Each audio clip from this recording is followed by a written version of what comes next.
talking to Steve Lanpher. He is the head coach of Randolph, the Wildcats in the ODAC Tournament. And, Coach, before we get to the rest of this tournament, let's talk about you guys. You got a game against Shenandoah. How do you feel about the team as we're going into it? I feel really good. I think we're playing at a high level. I think we're peaking at the right time. The unselfishness is really good, and the effort level is really good. And even though we haven't been at Salem, I feel really good about our chances just because I feel like we're locked in and just playing the best basketball we have. Outside of maybe the inexperience of being in the quarters at Salem, is there anything else that kind of worries you just about your group, not counting what Shenandoah could bring to the table? Yeah, I think you kind of hit it on the head. I think it's something that we haven't experienced yet.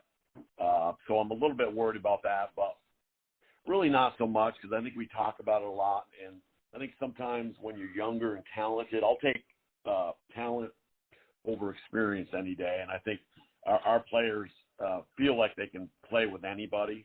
So I think that kind of trumps the atmosphere. But I still think, obviously doing something that hasn't been done on our part and getting a first-round bye, so we go right into Salem.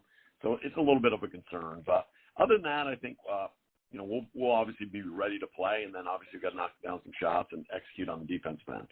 You talked about shots, and before we get to the rest of the ODAC tournament and the game specifically, does shooting backdrop worry you? Because at Randolph, you don't have the maybe necessarily openness that's going to be behind goals at Salem.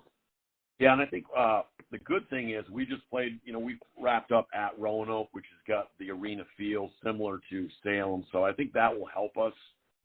We played in a couple venues early in the year, similar obviously at William and Mary, the Division I foe we played, and then at Gallaudet where there was, a lot of space on the end line. So we've got that experience, so I think that will help.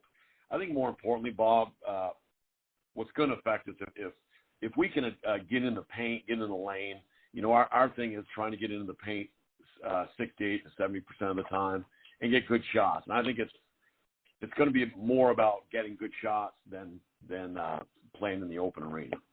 You got the best of Shenandoah at your place. What stands out to you, though, about the Hornets? Yeah, totally different team. They were missing obviously we played really well, but they were missing two starters, 3 players overall that play for them. So we don't really hold that much. We talk a lot to the team about we didn't have their best team going forward. They're very good. They've been on a roll. They've won 19 games, obviously 19-5, 13-5 in the conference. So to do that, obviously they're very good. I think on the offensive end they really excel. They've got multiple scores, and then defensively, they try to contain you and they want you to shoot over the top. So you've got to be able to maintain aggressiveness and. We still got to get into the paint and be a little bit more patient, maybe on that second or third or fourth drive, and try to get some easy ones. You kind of touched on it. You played them when they maybe weren't fully loaded the first time. How much of film do you watch with that first matchup, considering, I don't want to say it's a different team, but it's close to a different squad? Yeah, we watch film on all of them, and obviously we went over that just more for what they do.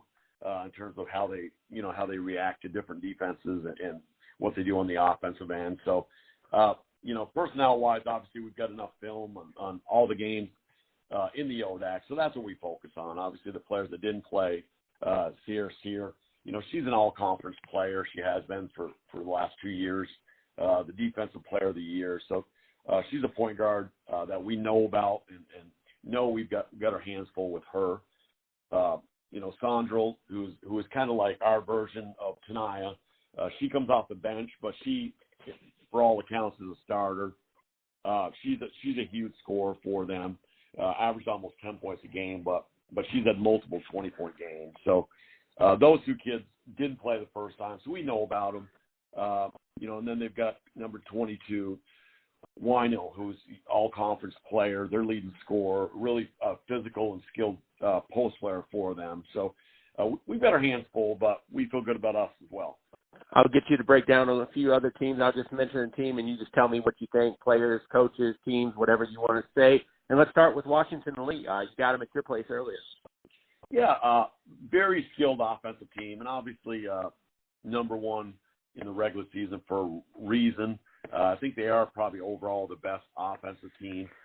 We think we match up well with them, and I think if you can control tempo on them, you've got a shot. But that's easier said than done. And I thought we played for about 6.5 to 7 out of the 8 quarters. We played them even or bested them, and so I think we'll have good confidence. Obviously, we're focused on Shenandoah, but if we get the opportunity and Washington advances, obviously, I think I like our chances. We'll have to play extremely well and defend extremely well, but I like our chances. Talk to me a little bit about Randolph-Macon. How good do you think that Macon is? Yeah, I think Macon is the team. We didn't play particularly well.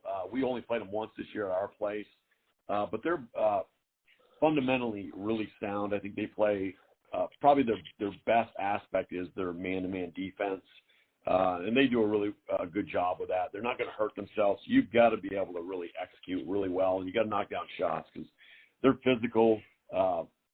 They limit you to one and done for the most part, and then offensively they're really unselfish and move the ball around. So they're a team that obviously they're one of the favorites to win the tournament, and obviously it'd be a tough test for us, but if we eventually meet them, it'd be a good thing because it'd be in the championship.